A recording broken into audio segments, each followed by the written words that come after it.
राधे राधे, जय सिया राम। आज देवशयनी एकादशी है, आषाढ़ मास के शुक्ल पक्ष की एकादशी। ऐसा कहते हैं कि भगवान श्री हरि जब 4 महीने के योग निद्रा में चले जाते हैं तो पृथ्वी का कार्यभार कौन संभालता है? क्योंकि भगवान हरि तो 4 महीने के लिए आज से सोने चले जाएंगे, ठीक है, तो इसका कार्यभार कौन संभालेगा? तो ऐसा मानते हैं, मेरे पास कुछ ऐसा प्रूफ नहीं है, पर ऐसा मानते हैं लोग कि देवशयनी एकादशी के 4 दिन बाद गुरु पूर्णिमा आती है।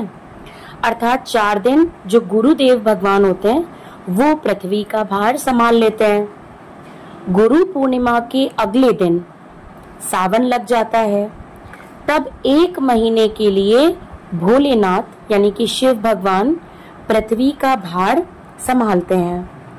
सावन के बाद 19 दिन का भाद्रपद लग जाता है, जिसके बाद पृथ्वी का भार श्री कृष्ण भगवान संभालते हैं। भाद्रपद के बाद फिर आती है गणेश चतुर्थी, तब 10 दिनों के लिए गणेश भगवान जी पृथ्वी का भार संभाल लेते हैं। गणेश चतुर्थी के बाद 16 दिन का पितृ पक्ष लगता है, जिसमें जो हमारे पितृ देव होते हैं वो पृथ्वी का भार संभाल लेते हैं। पितृ पक्ष के अगले दिन नवरात्रि आ जाती है, जिस वजह से माता रानी 9 दिनों तक पृथ्वी का भार संभाल लेती हैं। नवरात्रि के बाद दीपावली आती है। दीपावली तक माँ लक्ष्मी पृथ्वी का भार संभालती हैं। इसके बाद आखिरी के जो 10 दिन होते हैं पृथ्वी का भार कुबेर जी संभालते हैं। और 10 दिन के बाद आती है देव उठनी एकादशी। इस दिन जब देव उठनी एकादशी होती है तब भगवान जो विष्णु जी होते हैं वो निद्रा से उठ जाते हैं और वापस पृथ्वी का भार संभाल लेते हैं। तो ये देवशयनी से देव उठनी तक जो पृथ्वी का भार होता है, ये पूरा भार 4 महीने के लिए शिव जी का परिवार संभालता है। इसी के साथ आज मैं आप लोगों को सुनाऊंगी देवशयनी एकादशी की कथा। तो इसकी कथा इस प्रकार है, आरंभ करते हैं। भगवान कृष्ण बोले, हे धर्मात्माओं में श्रेष्ठ युधिष्ठिर, आषाढ़ मास के शुक्ल पक्ष की एकादशी का नाम देवशयनी है। ब्रह्मा जी ने नारद से कहा कि आज के दिन भगवान विष्णु को शयन कराया जाता है और वह कार्तिक शुक्ल एकादशी को जागते हैं। चतुर्मास का व्रत इस एकादशी से प्रारंभ होता है।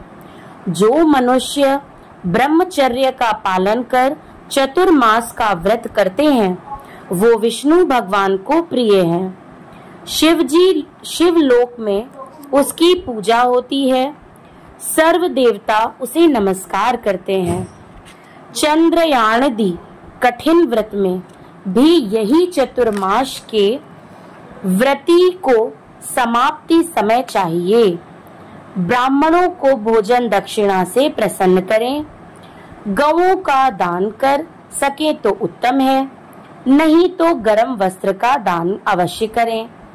और तिल के साथ मिलाकर जो स्वर्ण दान करते हैं वह भोग व मोक्ष दोनों प्राप्त करते हैं। गरीबों के लिए गोपी चंदन का दान देने से भगवान प्रसन्न होते हैं। हल्दी के दान से गौरी शंकर जी को प्रसन्नता होती है और चांदी के पात्र में धरकर हल्दी का दान देना वामन भगवान की प्रसन्नता के लिए है। ब्राह्मणों को दही भात का भोग लगाना चाहिए। चतुर्मास व्रत में जो एक बार भोजन करते हैं समाप्ति में गरीबों को अन्न खिलाते हैं, वह स्वर्ग को जाते हैं। इस व्रत में जौ तथा चावल इत्यादि का जो अभ्यागतों सबको खिलाते हैं, वह स्वर्ग को जाते हैं। अब पद्मा एकादशी के महात्म्य की एक पौराणिक कथा कहती हूँ। सूर्य वंश में मानधाता राजा प्रसिद्ध सत्यवादी अयोध्यापुरी में राज करता था। एक समय उसके राज्य में अकाल पड़ गया। प्रजा दुखी होकर भूख में मरने लगी। हवनादि शुभ कर्म बंद हो गए। राजा को कष्ट हुआ। इसी चिंता में वन को चल पड़ा। अंगिरा ऋषि के आश्रम में जाकर कहने लगा, हे सप्त ऋषियों में श्रेष्ठ अंगिरा जी, मैं आपकी शरण हूँ। मेरे राज्य में अकाल पड़ गया है। प्रजा कहती है कि राजा के पापों से प्रजा को दुख मिलता है और मैंने अपने जीवन में किसी प्रकार का कोई पाप नहीं किया। आप दिव्य दृष्टि से देखकर कहो कि अकाल पड़ने का क्या कारण है। अंगिरा मुनि बोले, सतयुग में ब्राह्मणों का वेद पढ़ना और तपस्या करना धर्म है, परंतु आपके राज्य में आजकल एक शूद्र तपस्या कर रहा है। शूद्र को मारने से दोष दूर हो जाएगा, प्रजा सुख पाएगी।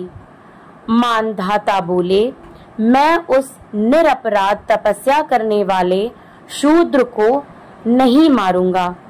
आप इस कष्ट से छूटने का कोई और सुगम उपाय बताइए। ऋषिराज बोले, सुगम उपाय कहता हूँ। भोग तथा मोक्ष देने वाली देवशवनी एकादशी है।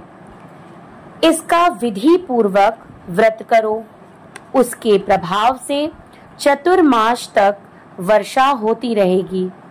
इस एकादशी का व्रत सिद्धियों का देने वाला तथा उपद्रवों को शांत करने वाला है। मुनि की शिक्षा से मानधाता ने प्रजा सहित पद्मा का व्रत किया और कष्ट से छूट गए।